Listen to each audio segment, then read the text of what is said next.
안녕하세요. 저는 50주를 앞둔 40대 후반의 평범한 남자입니다. 할아버지부터 아버지까지 대대로 의사인 집안에서 자라 저 역시 메스를 들고 있죠. 평소 쉴 때마다 쌀밤 채널 즐겨 듣고 있는데요. 오늘은 용기를 내 제 인생을 송두리째 바꾼 충격적인 사건에 대해 고백해볼까 합니다. 마지막에 기막힌 반전이 숨어 있으니 꼭 끝까지 들어주세요. 그럼 시작하겠습니다. 제 인생에서 가장 육체적으로 힘들었던 때를 꼽으라고 하면 아무래도 대학병원에서 인턴으로 일할 때가 아닐까 싶습니다.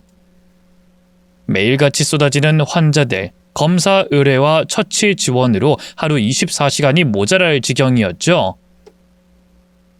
과를 순환할 때마다 새로운 환경에 적응해야 했고 담당 교수님들마다 요구사항도 제각각이라 정신적으로도 많이 지쳤습니다.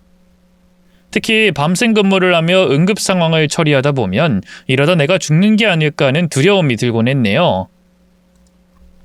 그런데도 의사 되는 걸 포기하지 않았던 건 딱 하나, 아버지와 할아버지처럼 되고 싶었기 때문입니다.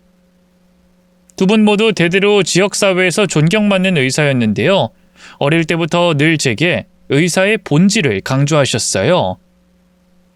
의사는 생명을 살리는 직업인 동시에 세상에 자신의 능력을 돌려줄 줄 알아야 진짜 의사라고요. 특히 아버지는 늘 제게 입버릇처럼 말씀하셨습니다. 민철아, 의사가 되는 건 단순히 돈을 버는 수단이 아니야. 사람의 생명을 다루는 만큼 네가 가진 지식과 능력을 세상에 돌려줄 줄 알아야 한다.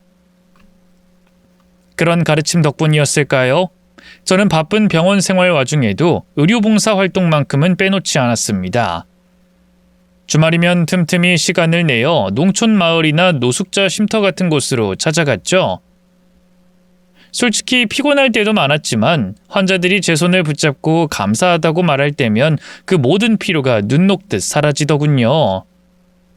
그 순간만큼은 내가 선택한 이 길이 틀리지 않았다는 확신이 들었죠. 봉사활동에서 제가 얻은 건 그뿐만이 아닙니다. 생각지도 못한 사랑까지 얻게 됐죠. 당시 제가 속해 있던 단체엔 의사뿐 아니라 일반 시민 봉사자들도 많았는데요. 그중 유독 눈에 끌리는 사람이 한 명 있었죠. 나이는 20대 중후반쯤 됐을까요? 작은 체구에 맑은 눈동자가 인상적인 여자였죠. 어르신들을 상대할 때마다 한없이 상냥한 미소를 지으며 정성껏 손을 잡아주는 모습이 참 따뜻해 보였어요. 그래도 그때까진 그 어떤 이성적인 호감도 없었는데요. 어느 추운 겨울, 외진 시골 마을로 봉사활동을 간 날이었어요. 마을 안쪽까지 차량이 들어오기 힘들어서 장비를 직접 날라야 했는데요. 한참 짐을 옮기다 발을 헛디뎌 넘어질 뻔했는데 바로 그녀가 제 팔을 잡아주더군요. 괜찮으세요? 네, 괜찮습니다. 감사합니다. 조심하세요. 의사 선생님이 다치면 안 되잖아요. 그녀가 저를 향해 생긋 웃는 순간 심장이 미친 듯이 뛰기 시작했습니다. 가까이서 본 그녀의 맑은 눈동자와 수줍은 미소가 기대보다 더 아름다웠거든요. 이후 자꾸만 그녀가 눈에 들어오기 시작했습니다. 봉사활동 중간중간 그녀가 환자들과 대화하는 모습, 아이들을 다독이는 모습이 눈에 밟혔죠. 때때로 봉사자들끼리 함께 밥을 먹기도 했는데요. 작은 체구와 다르게 먹성 좋은 그녀의 모습에 절로 미소가 지어지기도 했네요. 그렇게 조금씩 그녀에 대한 호감이 쌓여가던 어느 날, 연말맞이 단체 뒤풀이를 하게 됐습니다. 자연스럽게 그녀 옆자리에 앉게 됐고 대화를 나눌 기회가 생겼죠. 용기를 내 먼저 말을 붙였죠. 지난번에 짐 나르다 넘어질 뻔했을 때 잡아주셔서 고맙습니다. 그땐 경황이 없어서 제대로 인사도 못 드린 것 같아 내내 마음에 걸렸어요. 별 말씀을요. 그때 짐 옮기느라 고생 많으셨어요. 보시면 늘 열심히 하시고 환자분들한테도 친절하셔서 보기 좋아요. 대단하신 것 같아요. 그녀의 칭찬에 생각지 못한 선물을 받은 아이처럼 마음이 부풀어 오르더군요. 감사합니다. 지영 씨는 여기 봉사활동 오래 하셨어요? 많이 익숙해 보이시던데요. 한 3년 정도 됐어요. 고등학교 때부터 봉사활동에 관심이 많았거든요. 처음엔 봉사가 뭔지도 모르고 시작했는데 하다 보니 사람들에게 도움을 줄 수 있다는 게 참 보람있더라고요. 진심 어린 그녀의 말투에 저는 점점 더 확신했어요. 이 여자를 반드시 잡아야겠다고 말이죠. 그래서 큰맘 먹고 좀 더 사적인 질문을 던졌습니다. 그럼 평소엔 어떤 일 하세요? 혹시 의료 관련 직종에 계신가요? 아니요, 전 회사 다니고 있어요. 무역회사에서 근무 중인데요. 평소엔 책상에 앉아있는 시간이 많아서 주말마다 이렇게 나와서 몸을 움직이는 게 스트레스 해소도 되고 좋더라고요. 민철 씨는 땡땡병원에서 근무하신다고 들었는데 맞나요? 네, 맞습니다. 저희 집이 근처라서 퇴근할 때마다 그 병원 지나가거든요. 듣던 중 반가운 소리에 얼른 입을 열었어요. 아, 그래요? 그럼 다음에 일찍 퇴근하는 날 연락 한번 주세요. 이것도 인연인데 밥 한번 먹죠. 제가 살게요. 뜻밖의 제안이었는지 그녀의 두 눈이 휘둥그레졌어요. 거절할까봐 긴장했는데 다행히 좋다며 고개를 끄덕이더군요. 며칠 뒤 저희는 따로 만나 밥을 먹었고요. 그 이후로도 점점 더 자주 연락을 주고받았습니다. 퇴근 후에 가볍게 커피를 마시거나 주말에 영화도 함께 보며 시간을 보냈죠. 그녀와의 시간은 바쁘고 고된 일상 속에서 큰 위로가 됐습니다. 시간이 흐를수록 저희 관계는 점점 더 가까워졌고요. 어느 날 봉사활동이 끝난 뒤 그녀를 데려다주는 길에 저는 용기를 내어 고백했습니다. 지영씨, 이미 눈치채셨겠지만 저 지영씨 정말 좋아합니다. 한번 진지하게 만나보고 싶은데 어떤가요? 그녀는 잠시 망설이는 듯 하더니 고개를 끄덕이며 작은 목소리로 대답했어요. 저도 민철 씨한테 호감이 있는 것 같아요. 우리 천천히 잘 알아가 봐요. 제 인생 첫 여자친구였습니다. 그동안 학창시절엔 공부하느라 바빠서 또 의사가 된 뒤로는 일하느라 바빠서 여자 손 한번 잡아볼 시간도 없었으니까요. 모든 게 처음이었기 때문일까요? 저는 여자친구에게 무서울 정도로 빠져들었습니다. 그녀와 함께하는 모든 시간이 행복해서 미칠 것만 같았죠. 여자친구는 제 예상대로 속 깊고 따뜻한 사람이었고요. 일이면 일, 자기 관리면 자기 관리, 무엇 하나 빠지지 않고 잘 해내려고 하는 완벽주의자였어요. 가끔은 여자친구가 너무 치열하게 사는 게 아닌가 싶을 때도 있었습니다. 회사 일과 봉사활동은 기본이었고요. 거기에 따로 영어 공부와 헬스, 심지어 취미로 피아노까지 배우고 있었거든요. 워낙 하는 일이 많다 보니 여자친구는 하루를 분 단위로 쪼개서 움직였는데요. 일정이 조금이라도 틀어지면 못 견뎌 했어요. 요즘 젊은 친구들 사이에서 MBTI라는 게 유행인데 그중에 J형이 계획형이잖아요. 여자친구는 전형적인 J형 인간이었어요. 처음엔 그런 여자친구가 대단하고 멋있어 보이기만 했는데요. 한 번은 여자친구가 식당 예약을 잘못하는 바람에 데이트 스케줄이 붕 떠버린 적이 있었어요. 그러자 여자친구는 어쩔 줄 몰라 하며 울상을 짓더군요. 아, 짜증나. 내가 왜 날짜를 착각했을까? 한 번 더 꼼꼼하게 확인할걸. 바보같이. 그런 일로 뭐 짜증을 내. 다른 식당 가면 되지. 여기 진짜 유명한 데라 민철 씨 꼭 먹게 해주고 싶었단 말이야. 민철 씨 당분간 병원 일 바빠서 다음 달에나 만날 수 있잖아. 난 정말 바보 멍청이 같아. 어느새 여자친구는 눈물까지 글썽거리기 시작했어요. 그제 여자친구의 완벽주의가 좀 심각하다는 생각이 들더군요. 사람은 누구나 실수할 수 있는 거야. 근데 왜 그렇게까지 자책을 해? 고작 식당 예약 하나 가지고. 그러게. 어릴 때부터 습관이 돼서 그런가 봐. 우리 엄마가 아버지 돌아가시고 나한테 워낙 엄격하셨거든. 아버지 없이 자란 티 안 내려면 남들보다 더 뛰어나야 한다는 말을 많이 들으면서 자랐어. 그때 처음으로 여자친구의 가정사를 들을 수 있었어요. 여자친구는 어릴 때 일찍 아버지를 여의고 어머니와 단둘이서 살았는데요. 어머니가 식당 일을 하면서 여자친구를 먹여 살렸다고 해요. 여자친구만큼은 자신처럼 살지 않았으면 해서 없는 살림에도 학원이며 과외 같은 교육 투자를 아낌없이 해주셨고요. 아무래도 편모 가정에 대한 편견이 있잖아. 그래서 엄마가 더 나한테 엄격하게 굴었던 것 같아. 뭐든 잘해야 한다, 실수하면 안 된다 항상 말씀하셨거든. 그래? 그동안 많이 힘들었겠네. 아니야, 그래도 그 덕에 내가 이렇게 잘 살 수 있게 된 것 같기도 해. 좋은 회사도 들어갔고 민철 씨 같이 멋진 남자도 만났잖아. 울던 게 언제였냐는 듯 환하게 웃는 여자친구가 참 사랑스러웠어요. 그리고 늘 완벽해야 한다는 콤플렉스에 시달렸던 여자친구를 지켜주고 싶다는 생각이 들었죠. 이후로도 저희는 큰 갈등 없이 예쁘게 사귀었고요. 연애 2년 만에 결혼까지 생각하게 됐습니다. 먼저 저희 부모님께 여자친구를 소개했는데요. 부모님은 조건만 들었을 땐 여자친구를 별로 탐탁지 않게 여겼어요. 한부모 가정 출신에 모아둔 돈도 별로 없다는 게 그 이유였죠. 그런 부모님을 설득해 일단 한번 만나만 봐달라고 부탁드렸어요. 만나보고도 별로라고 하시면 그땐 헤어지겠다고요. 제가 그렇게까지 말하자 부모님도 마침내 설득당하셨고요. 그렇게 어렵게 여자친구와 저희 부모님의 식사 자리를 마련할 수 있었죠. 저희 부모님과 여자친구의 첫 만남은 제가 걱정했던 것과 달리 꽤 순조롭게 흘러갔습니다. 부모님은 처음엔 다소 경계하는 듯한 태도를 보이셨지만 여자친구의 밝고 성실한 모습에 점점 마음을 여는 것 같았어요. 여자친구는 부모님 앞에서도 주눅들지 않고 차분하고 정중한 태도로 대화를 이어갔죠. 어머님, 아버님, 이렇게 귀한 자리 만들어주셔서 정말 감사합니다.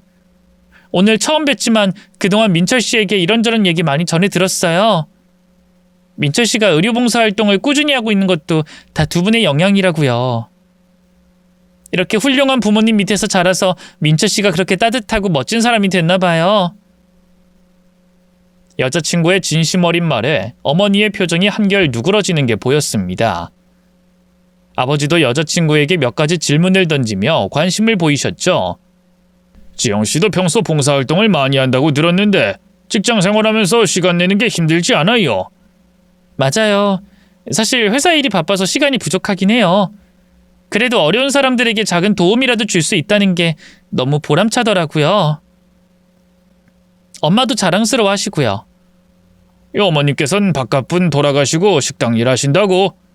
네, 지금은 시내에서 칼국수 가게를 하시는데요. 나름 맛집으로 소문나서 단골 손님들도 많아요. 나중에 기회되면 한번 드시러 오세요. 저랑 엄마가 맛있게 끓여드릴게요. 여자친구의 싹싹한 답변에 부모님의 입가에도 미소가 떠올랐어요. 그렇게 식사 자리는 시종일관 화기애애하게 흘러갔고요. 자리가 파할 무렵 어머니가 조심스럽게 입을 여셨습니다. 지영씨, 사실 처음엔 민철이가 너무 급하게 결혼을 생각하는 게 아닌가 싶어서 걱정이 됐어요. 근데 오늘 직접 만나보니 참 착하고 야무진 아가씨인 것 같네요.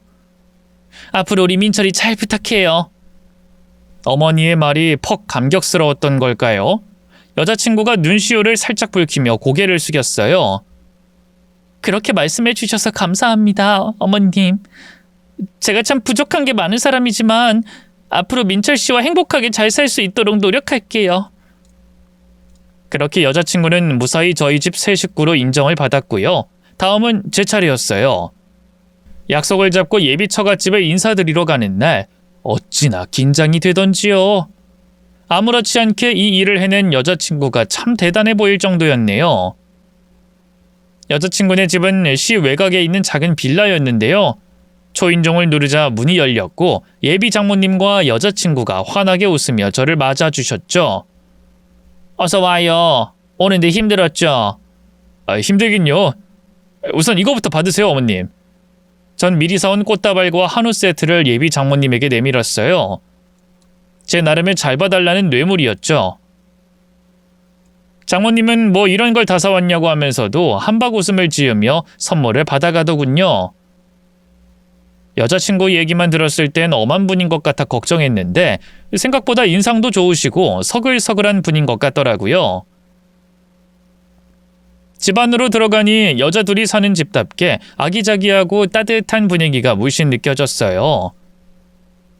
거실 한쪽에 가족 사진이 걸려 있었는데 어린 여자친구가 부모님과 함께 찍은 사진이 눈에 띄더군요. 돌아가신 장인어른의 얼굴을 유심히 보고 있자니 예비 장모님이 입을 열었어요. 지영이 아빠가 간 지 벌써 20년이 넘었어요. 지금도 그렇지만 여자 혼자 몸으로 남편 없이 애를 키운다는 게 얼마나 힘들어요. 하루하루 죽지 못해 살았죠. 고생이 많으셨겠어요. 말도 못하죠. 그래도 지영이가 잘 커져서 얼마나 고마운지 몰라요. 내가 뭐 하나 제대로 해준 게 없는데 애가 똑똑하고 야무져서 알아서 잘 크더라고요. 너무 겸손하신 것 같은데요. 지영이가 이렇게 바르게 잘 자란 건 다 어머님 덕분이죠. 지영이도 그렇게 말하고요. 어머, 잘생긴 사람이 말도 참 예쁘게 하네. 내 덕이라고 해주니 고마워요. 말씀 편하게 하세요, 어머님. 그럴까 그럼? 다행히 분위기는 점점 화기애애해졌고요. 저도 긴장이 풀려 제법 편하게 있을 수 있었는데요. 예비 장모님이 손수 정성껏 차린 밥상 앞에 앉아 막 식사를 시작하려 할 때였어요. 갑자기 작은 방 쪽에서 정체불명의 소음이 들려왔습니다. 마치 누군가 부르짖는 것 같은 아주 희미한 소리였죠. 방금 뭔가 사람 소리가... 집에 누가 또 있나요? 있긴 누가 있다고 그래. 창문이 열려서 그런가 봐. 집이 낡아서 바람 들이치면 꽤 소음이 크거든. 내가 가서 얼른 닫고 올게. 여자친구는 대수롭지 않다는 듯이 일어나 방 안으로 들어갔어요. 예비 장모님과 단둘이 남겨지는 게 어색해 저도 같이 일어났는데요. 장모님이 얼른 저를 붙잡더군요. 강서방은 그냥 여기 있게나. 거실만 깨끗하지 방 안은 미처 정리를 못해서. 보이기 좀 창피해. 죄송합니다. 지영이 도와주려고 했던 건데 제가 생각이 짧았네요. 엉거주춤 다시 앉아 예비 장모님과 이런저런 대화를 나눴는데요.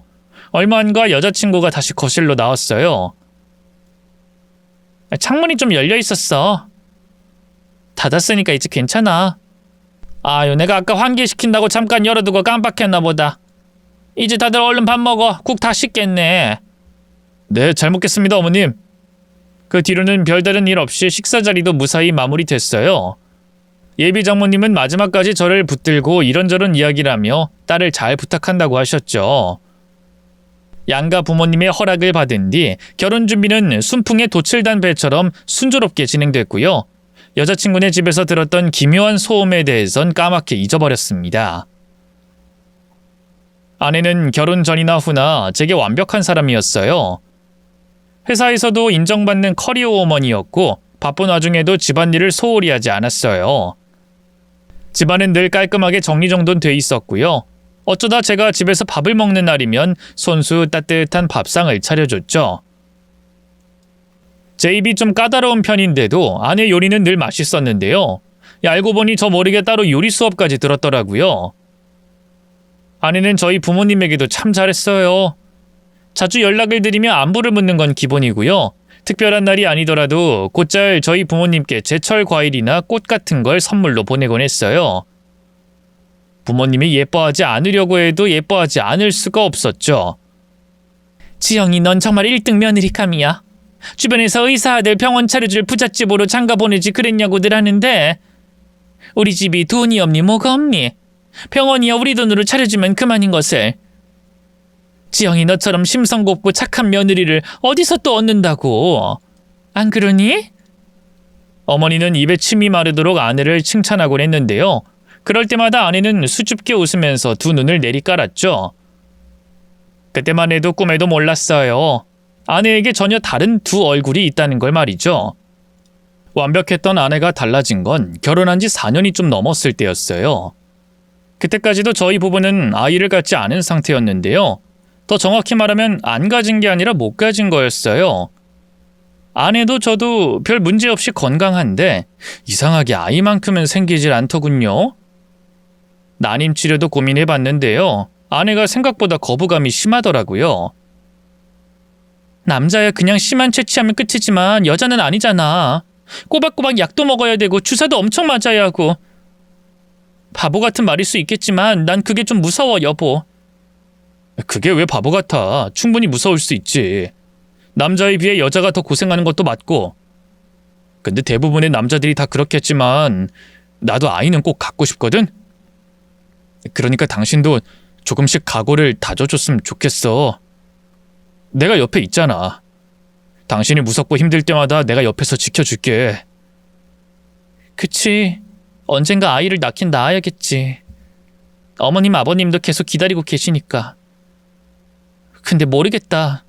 그렇게 태어난 아이가 과연 아무 문제 없이 건강할까 의심도 되고. 어쨌든 아직 나한텐 시간이 좀 더 필요한 것 같아. 여보, 미안해. 아내가 그렇게까지 말하는데 저도 더 강요하진 못하겠더라고요. 그래서 난임 치료는 최대한 미루고 그 전까진 자연 임신을 계속 시도해보기로 했죠. 임신 문제로 너무 스트레스 받아서일까요? 언젠가부터 아내는 부쩍 짜증이 늘었고요. 웃음도 많이 사라졌어요.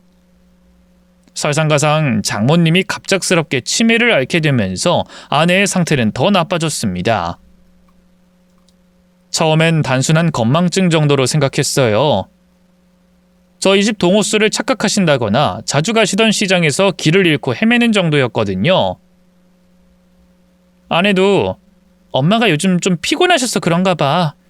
내가 잘 챙겨드리면 괜찮아질 거야. 라며 대수롭지 않게 여겼습니다. 하지만 증상은 날이 갈수록 점점 더 심각해졌어요. 장모님은 가스불을 켜놓고 외출하거나 간단한 물건의 이름조차 기억하지 못하셨죠. 심지어는 아내를 향해 너 누구니? 라고 묻는 날도 있었습니다. 그땐 아내도 적잖게 충격을 받았죠. 엄마가 날 못 알아보셨어. 내가 딸인데 그걸 잊으셨다고. 저는 망연자실한 아내에게 조심스럽게 입을 열었어요. 여보, 내 생각엔 장모님이 치매가 오신 것 같아. 뭐? 우리 엄마가 치매라고? 그래, 더 정확한 건 병원에서 검사를 받아봐야 하겠지만. 말도 안 돼. 우리 엄마 아직 60도 안 됐는데 치매라니. 요즘은 꽤 이른 나이에 발병하는 사람들도 많아. 일단은 검사부터 받아보자. 우리 병원에도 전문의가 있으니까 내가 부탁해 볼게. 아내를 설득해 장모님을 병원에 모시고 가니 치매 초기라는 진단이 나왔습니다. 진단을 받는 순간 아내는 하늘이 무너지는 표정으로 한동안 말을 잇지 못했습니다. 엄마가 정말 치매라고요? 치료는 가능한 거죠? 금방 나아질 수 있는 거죠? 약물로 진행을 늦출 수는 있지만 완치는 어렵습니다. 우선 생활 환경을 안정적으로 유지하면서 꾸준히 돌봐드리는 게 중요합니다. 담당 의사의 말에 아내는 울음을 참지 못했어요. 그런 아내를 달래주며 이럴 때일수록 제가 더 바짝 정신을 차려야겠다고 생각했네요. 하지만 아내는 좀처럼 제게 기대려고 하지 않았어요. 장모님이 치매에 걸린 뒤로 아내의 삶은 완전히 달라졌는데요. 그토록 열정적으로 일하던 회사에 휴직계를 내고요. 처갓집에서 거의 살다시피 하며 장모님을 보살폈죠. 차라리 장모님을 저희 집으로 데려오는 게 낫지 않을까 싶었지만 아내는 강하게 고개를 젓더군요. 됐어. 당신도 불편할 거고 엄마도 불편할 거야. 엄마한테 제일 편한 곳에서 모시는 게 중요하지. 그래도 당신 혼자 장모님을 보살피기엔 너무 힘들 거 아니야. 나도 쉴 땐 도울 수 있으니까. 돕긴 뭘 도와. 당신 잠도 제대로 못 자고 일만 하는데. 됐으니까 신경 쓰지 마. 아내는 제 도움을 완강하게 거부했어요. 솔직히 그런 아내에게 좀 서운했지만 그래도 어쩔 도리가 없었습니다. 어쨌든 전 남자였고 사위였으니 장모님 입장에서도 불편한 부분이 많았을 테니까요. 하지만 점점 장모님의 증상이 악화되면서 아내도 지쳐갔습니다. 하루가 다르게 살이 내렸고요. 얼굴도 점차 피폐해졌죠. 그런 아내를 더는 두고 볼 수 없어 제가 먼저 말을 꺼냈어요. 여보, 이제 요양병원을 한번 생각해보는 게 어때? 이건 당신 혼자 감당할 일이 아닌 것 같아. 제 말에 아내의 얼굴이 어두워졌어요. 그래도 어떻게 엄마를 요양병원에 보내? 자식인 내가 이렇게 멀쩡하게 살아있는데. 왜? 뭐 요즘은 다들 많이 보내는 추세야. 요양병원이라고 해서 다 이상한 곳만 있는 건 아니라고. 잘 알아보고 좋은 곳에 입원시킨 다음에 자주 찾아뵈면 되지. 어머님도 당신이 이렇게 힘들어하는 걸 원하시진 않을 거라고. 또 어머님 스스로도 제대로 된 환경에서 돌봄을 받으시는 게 더 나을 거고. 제 설득에 마침내 아내도 고개를 끄덕였어요. 그렇게 저희 부부는 장모님을 요양병원으로 모시게 됐고요. 아내는 매주 주말마다 빠짐없이 요양병원으로 달려가 장모님을 면회했죠. 휴직계를 냈던 회사도 다시 복직했고요. 그렇게 일상을 되찾았지만 아내는 좀처럼 안정을 찾지 못했어요. 밤에 잠도 잘 못 자고요. 짜증이 부쩍 늘었죠. 그때부터 아내와 저 사이에도 묘한 벽이 생기기 시작했습니다. 그럴 수밖에 없는 게 아내가 저와 좀처럼 대화를 나누려고 하지 않고요. 제 스킨십을 거부하는 날도 많아졌거든요. 처음엔 제가 먼저 장모님을 요양병원으로 보내자고 해서 원망하는 건가 했어요. 그래서 한 번은 아내에게 대놓고 사과했죠. 여보, 그땐 내가 미안했어. 먼저 장모님 요양병원 얘기 꺼냈던 거. 당신이 너무 힘들어하고 또 내 도움도 안 받으려고 하니까 안쓰러운 마음에 그랬던 건데 당신 입장에선 상처가 됐을 것 같아. 아니야, 상처는 무슨. 지금 생각해보면 오히려 당신이 그 얘기를 먼저 꺼내줘서 다행인 것 같아. 안 그럼 지금 내가 엄마한테 무슨 짓을 했을지.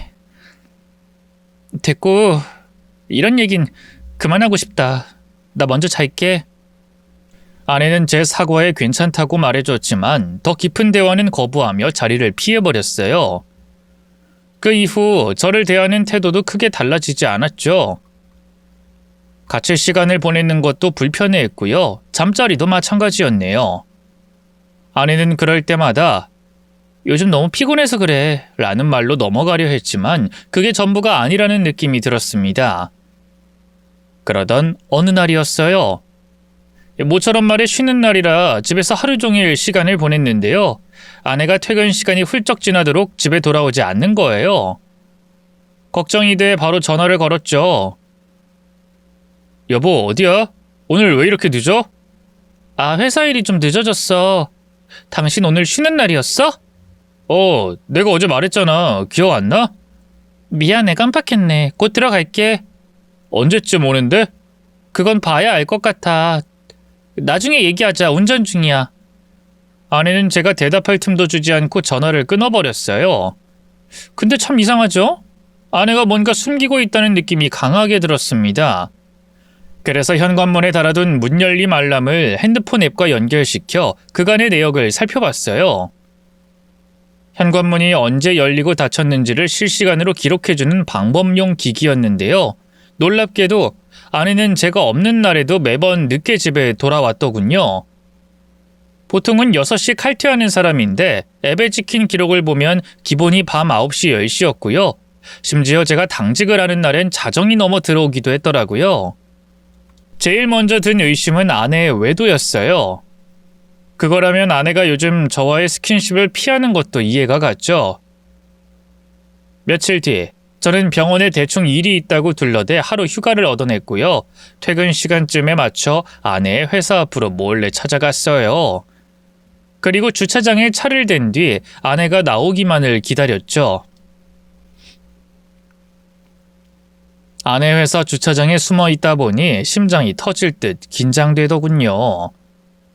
한참을 기다린 끝에 마침내 아내가 모습을 드러냈고요. 주차된 자기 차를 타고 주차장을 빠져나왔습니다. 저도 곧바로 시동을 걸고 그 뒤를 따랐죠.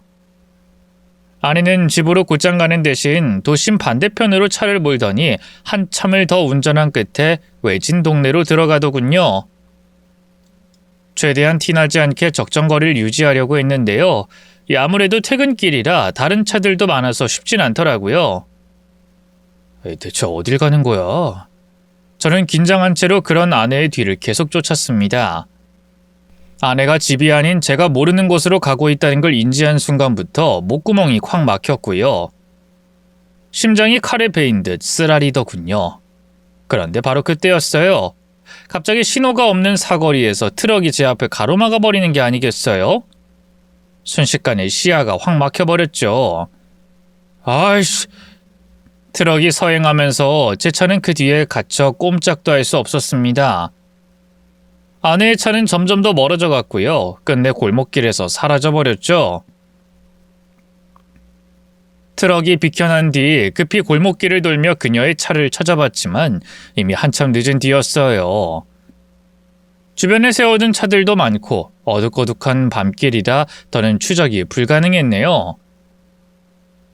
전화를 걸어봐도 일부러인지 뭔지 받질 않더군요. 망연자실한 상태로 차 안에 얼마나 오랫동안 앉아 있었는지 모릅니다. 스쳐 지나가는 생각들은 점점 불안감을 키우기만 했죠. 아내가 대체 어딜 간 거지? 정말로 나 모르게 다른 남자를 만나러 간 거야? 대체 왜? 머릿속은 점점 복잡해졌지만 아무것도 확인할 수 없다는 사실이 더 괴로웠습니다. 결국 그날은 빈손으로 집에 돌아왔고요. 아내가 돌아올 때까지 아무것도 할 수 없었죠. 마침내 아내가 집에 왔을 때도 전 아무 말도 할 수 없었어요. 아내는 제가 집에 있는 걸 보더니만 깜짝 놀라는 눈치더군요. 당신 오늘도 일찍 왔네? 생각보다 환자가 별로 없어서.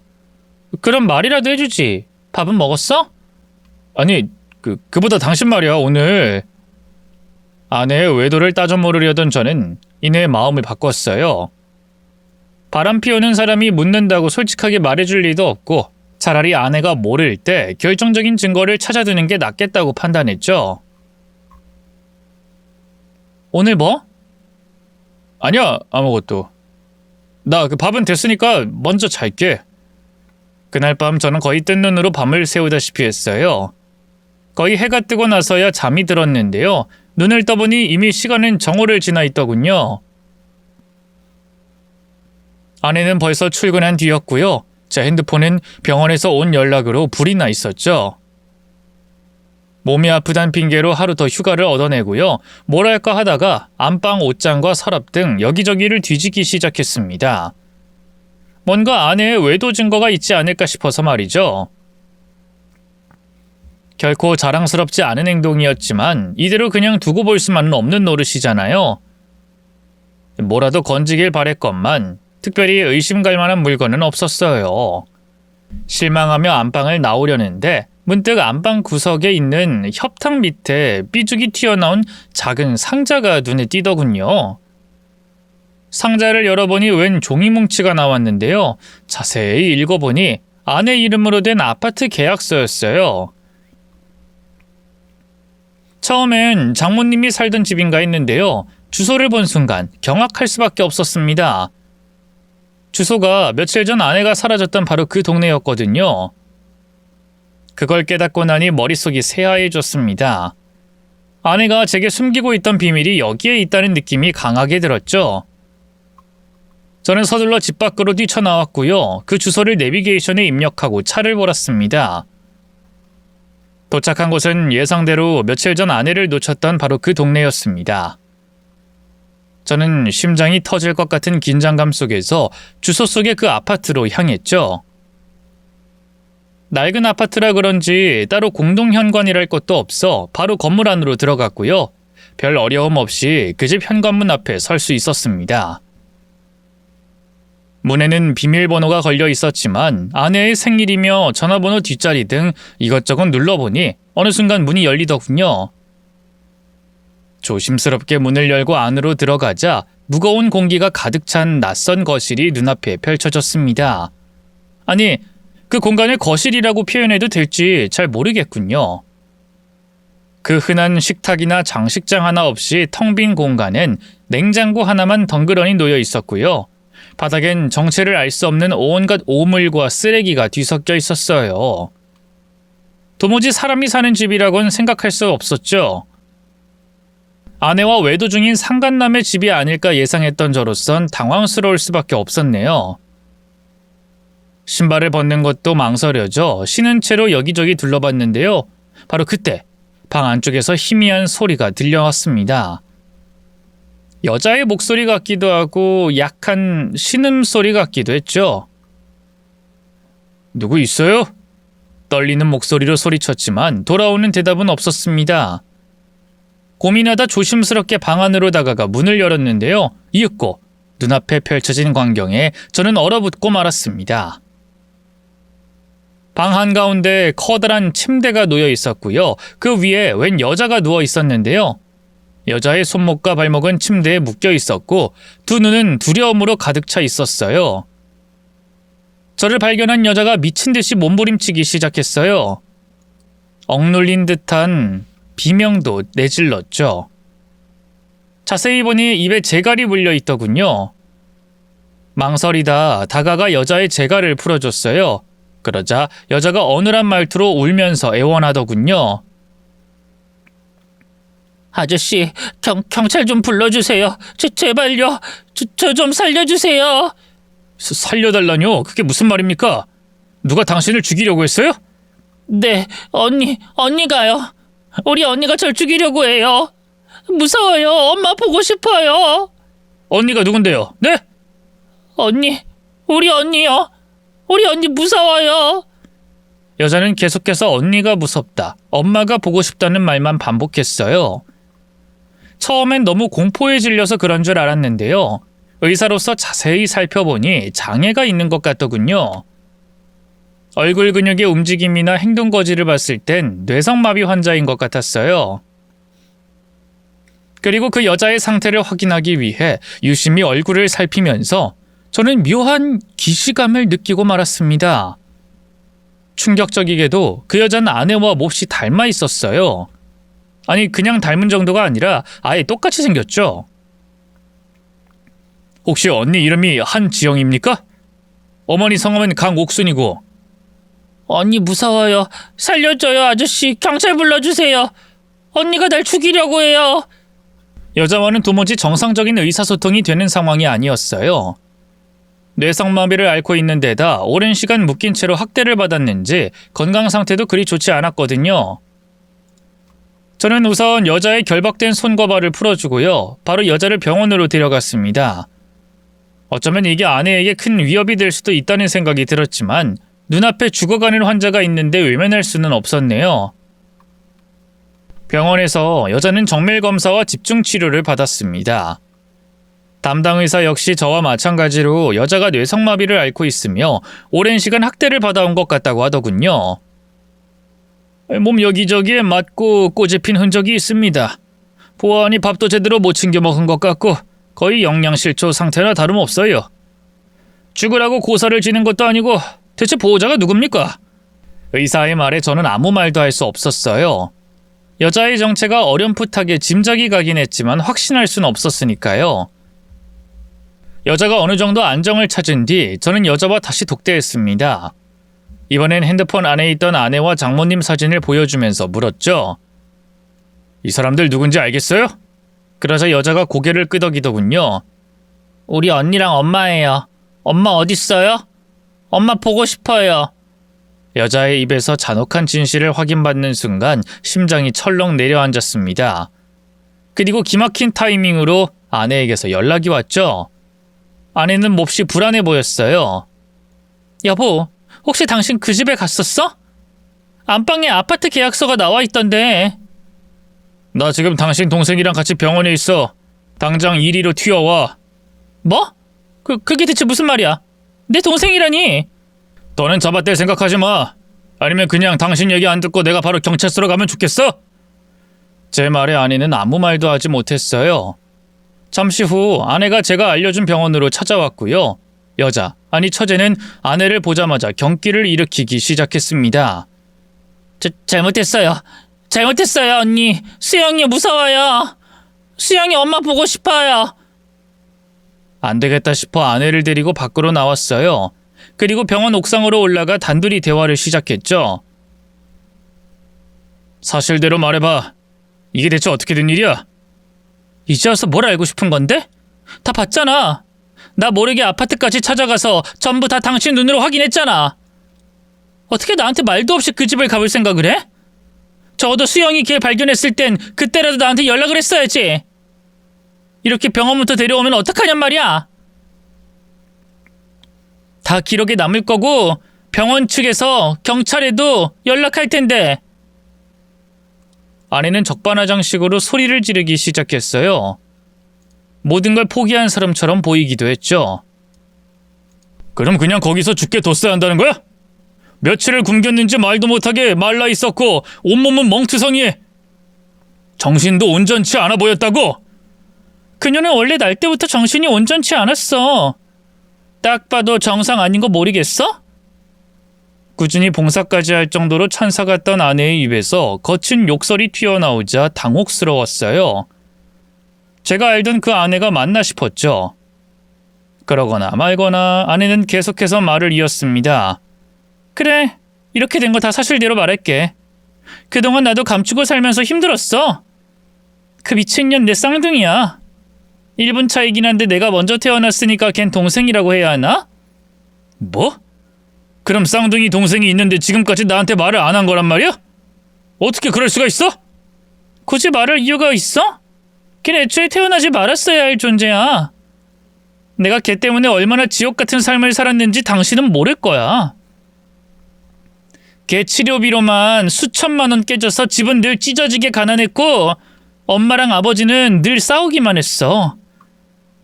장애아 키우는 집이 얼마나 지옥 같은지 당신은 모르지? 아버지 돌아가시면 더 힘들었어. 엄마는 일하니까 나도 걔를 돌봐야 했거든. 당신이랑 결혼하면서 얼마나 행복했는데 그 지옥에서 탈출할 수 있어서. 엄마도 평생 자기가 책임지겠다고 했었다고. 근데 엄마가 치매 와서 병원 들어가면서 그때부터 다시 내 앞에 지옥이 펼쳐진 거야. 내가 얼마나 죽고 싶을 만큼 힘들었는지 알아? 어느새 와락 울음을 터뜨리는 아내를 보면서 기가 막혔어요. 그걸 말이라고 해? 왜 나한테 진작 말을 안 한 건데? 결혼 전에 당신하고 장모님 나한테 동생 있다는 소리 한마디도 한 적 없잖아. 왜 작정하고 속인 건데? 적어도 장모님 그렇게 되고 나서라도 얘기를 했으면 그럼 뭐가 달라졌을까? 그래, 달라지긴 했겠다. 어머님 아버님 안 그래도 처음에 나 탐탁치 않아 했는데 거기에 뇌성마비 앓는 장애인 동생까지 있다고 해봐. 결혼을 허락했겠어? 아니, 그 전에 당신은 도망 안 갔을까? 그게 무슨 말이야? 내가 왜 도망을 가? 정의로운 척하지 마! 당신 전에 만났던 남자도 말로는 장애가 무슨 잘못이냐, 난 받아들일 수 있다 해놓고 막상 결혼 날짜 잡자 하니 도망갔어. 우리 엄마 죽으면 자기가 동생까지 책임져야 하는 거 아니냐고. 난 걔가 정말 지긋지긋해. 완벽한 내 인생의 단 하나의 오점이라고. 차라리 죽어버렸으면 좋겠는데 어쩜 죽지도 않는지. 이성을 잃고 악을 쓰는 아내를 보면서 온몸에 소름이 돋았어요. 문득 처제의 온몸에 있던 멍자국이 생각나 구역질이 치밀어 오르더군요. 그렇다고 자기 동생을 그렇게 학대해? 침대에 묶어놓고 밥도 안 주고 매질을 해가면서 짐승도 그렇게 안 다뤄? 대체 자기 동생한테 무슨 짓을 한 거야? 차라리 장애인 시설 같은 데 보냈으면 됐잖아. 그럴 순 없지. 내가 그동안 걔한테 당한 게 얼만데. 당신은 이해 못해. 걔 때문에 나는 날 때부터 불행했어. 엄마랑 아버지는 다 걔한테만 온갖 관심을 쏟았고 나한텐 늘 참으라고만 했어. 넌 멀쩡하잖니, 불쌍한 네 동생은 우리 없으면 안 되잖니 하면서 걘 그냥 가만히 앉아만 있어도 예쁨 받는 존재였어. 반면 난 시험에서 한 개만 틀려도 동생 양기 쪽쪽 다 빨아먹고 멀쩡하게 태어났으면서 이 정도도 못하냐고 구박받았다고. 이제야 아내의 완벽주의가 어디에서 기인했는지 알 수 있었어요. 장모님은 단순히 본인의 성정 때문에 아내를 완벽하게 키우려고 한 게 아니었어요. 은연중에 처제가 장애아로 태어난 걸 아내 탓으로 돌렸던 거죠. 하지만 아무리 그렇다고 해도 아내가 처제에게 저지른 짓은 엄연한 범죄였어요. 그렇다고 동생을 빈집에 묶어두고 이런 말 같지도 않은 짓을 벌여? 걘 평생 우리 가족 피 빨아먹으면서 호의호식한 년이야. 근데 이제 시설에서 편하게 또 사는 꼴을 두고 보라고? 그것도 내가 뼈 빠지게 번 돈을 다달이 갖다 바치면서? 그렇게는 안 되지. 아내는 처제에게 일종의 복수를 하려는 거였어요. 그 악독함에 저도 모르게 소름이 돋았습니다. 이대로 그냥 넘어가서는 안 되겠다는 생각이 들더군요. 뭐가 됐든 당신이 당신 동생한테 저지른 짓은 정당화될 수 없어. 이미 병원 쪽에서 경찰에 신고하겠다고 했고 곧 경찰에서 연락이 올 거야. 그때 나는 증언을 하든 뭘 하든 당신 동생을 위해서 최선을 다할 거야. 그러자 악을 쓰던 아내가 화들짝 놀라며 제 옷자락을 붙잡았어요. 그러지 마, 당신. 나 그래도 당신 하나뿐인 와이프잖아. 적어도 당신은 내 편 들어줘야지. 안 그래? 이게 내 편, 네 편 나눌 일이야? 죄를 저질렀으면 그 죄값을 치러야지. 내가 뭘 얼마나 잘못했다고 그래? 난 그냥 내가 어릴 때 당했던 거 그걸 좀 풀었을 뿐인데. 금방 시설 같은 데로 보내려고 했어. 진짜야. 그러니까 경찰에 말 좀 잘해줘. 내가 그런 거 아니라고 해명 좀 해주라고. 어? 경찰들이 바보도 아니고 내가 해명한다고 될 일이야? 당신이랑 나랑 말을 맞추면 어떻게든 될 거야. 어차피 걘 장애인이라서 진술한다고 해도 별 효력이 없을 거라고. 아니다. 내가 지 버리겠다고 하면 경찰들 앞에서 아무 말도 못할걸? 그렇게 입막음을 좀 해둬야겠어.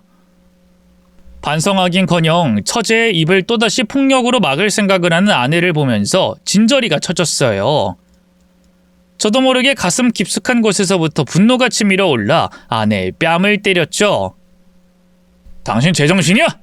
당신한테 학대당하다가 병원에 실려온 처제를 보고도 그런 소리가 나와? 아내는 얻어맞은 뺨을 부여잡고 망연자실해 있던 것도 잠시 이내 무섭게 화를 냈어요. 그래, 나 제정신 아니다. 당장 그년 때문에 내 인생이 또 망하게 생겼는데 제정신일 수가 있겠어? 당신한테 미리 말 못한 건 미안해. 근데 그래도 이해해 줄 수 있잖아. 나 당신 하나뿐인 와이프인데 내가 그동안 당신이랑 어머님 아버님한테도 얼마나 잘했는데. 그거랑 이건 다른 문제지. 어쨌든 더 할 말 있으면 경찰 앞에서 해. 여보, 당신 정말 이럴 거야? 저는 저를 붙잡는 아내를 외면하고 병원 옥상을 내려왔어요. 그리고 때마침 병원의 신고로 찾아온 경찰에게 지금까지 있던 일들의 자초지종을 설명했죠. 아내는 그 자리에서 즉각 체포됐고요. 경찰서에서 꽤 오랫동안 조사를 받았습니다. 그 결과 몇 가지 더 충격적인 진실이 밝혀졌는데요. 끔찍하게도 아내는 처제를 죽일 계획을 세우고 있던 중이었어요. 인터넷을 통해 독극물을 불법적으로 구입했고요. 돌아오는 주말에 처제에게 음료수에 섞어 먹이려 했었다는군요. 경찰에게 그 사실을 전해 듣고 얼마나 놀랐는지 모릅니다. 참담한 마음에 아무 말도 할 수 없었죠. 그뿐만이 아니었어요. 알고 보니 아내는 저 모르게 피임약을 복용하고 있었습니다. 자기 동생처럼 장애를 가진 아이가 태어날까봐 두려워서 그랬다고 하더군요. 또 치매를 앓던 장모님을 집으로 모시지 않은 것도 혹여나 장모님이 치매 증상으로 처제의 존재를 입에 올릴까봐 그랬던 거였죠. 내가 대체 뭘 잘못했는데? 혈연이란 이유로 그럼 그런 덜 떨어진 애한테 내 인생 저당 잡힌 채로 살았어야 했다는 말이야? 모든 걸 솔직하게 말했어봐. 과연 당신이 계속 내 곁에 있어줬을까? 아내는 경찰서에서도 끝까지 자신의 행동을 정당화하려 했습니다. 도무지 갱생의 여지가 없어 보였죠. 여기에 저를 그동안 속여왔다는 배신감까지 더해지자 아내와의 이혼을 생각하게 될 수밖에 없더군요. 다만 아내에겐 확실하게 말했어요. 내가 당신하고 이혼하려는 건 처제의 존재 때문이 아니야. 당신이 그동안 나를 감쪽같이 속이며 기만했기 때문이고 처제에게 극악무도한 범죄를 저지르고도 반성의 기미가 보이지 않기 때문이라고. 내가 당신하고 결혼을 결심했던 건 당신이 열심히 사는 데다 봉사 정신까지 투철한 마음 따뜻한 여자라서였어. 지금이라도 그때 그 모습으로 돌아가면 되잖아. 모든 걸 되돌릴 수 있어. 그러니 제발 나 좀 유치장에서 내보내줘, 여보. 변호사 사서 어떻게든 나 벌 안 받게 해달라고. 어? 아내는 끝까지 자신의 안위를 지키는 데만 급급해 보였어요. 아니, 당신은 그때로 못 돌아가. 애초에 그건 당신의 진짜 모습이 아니었으니까. 우리 여기까지만 하자. 이혼 서류는 변호사 통해서 보낼게. 그게 아내와 직접적으로 말을 섞은 마지막이었어요. 수사 결과를 바탕으로 아내는 살인미수 및 중범죄 혐의로 구속됐고요. 법정에서 꽤 무거운 징역형을 선고받았습니다. 이후 저는 아내와 무사히 이혼했고요. 그렇게 아내와의 인연은 완전히 끊겨버렸죠. 처제는 병원에서 회복한 뒤 장애인 전문 시설에 입소하게 됐습니다. 처음엔 처제와 함께 지낼까 고민도 했는데요. 아내와 이혼했으니 사실 남남이나 다름없는 관계라 그건 현실적으로 쉽지 않더라고요. 다행히 시설 측은 처제에게 최선을 다해줄 것을 약속했고요. 지금도 저는 정기적으로 처제와 만나 필요한 도움을 아끼지 않고 있습니다. 처제는 처음엔 학대 트라우마로 많이 힘들어 보였는데요. 지금은 꽤나 잘 지내고 있답니다. 요양병원에 있는 장모님과도 정기적으로 만나고 있고요. 시간이 지나면서 저도 조금씩 마음의 안정을 되찾았습니다. 지금 저는 병원에서 어느 정도 자리를 잡았고요. 의료봉사 활동도 꾸준히 다니고 있어요. 여전히 가족이라는 단어가 주는 무게감은 저를 아프게 하지만 말이죠. 이 모든 이야기를 이렇게 털어놓을 수 있게 된 것도 제게는 큰 치유의 과정입니다. 누군가는 이 이야기를 들으며 가족의 의미와 책임에 대해 다시 한번 생각해 볼 수 있었으면 좋겠네요. 긴 얘기 들어주셔서 고맙습니다.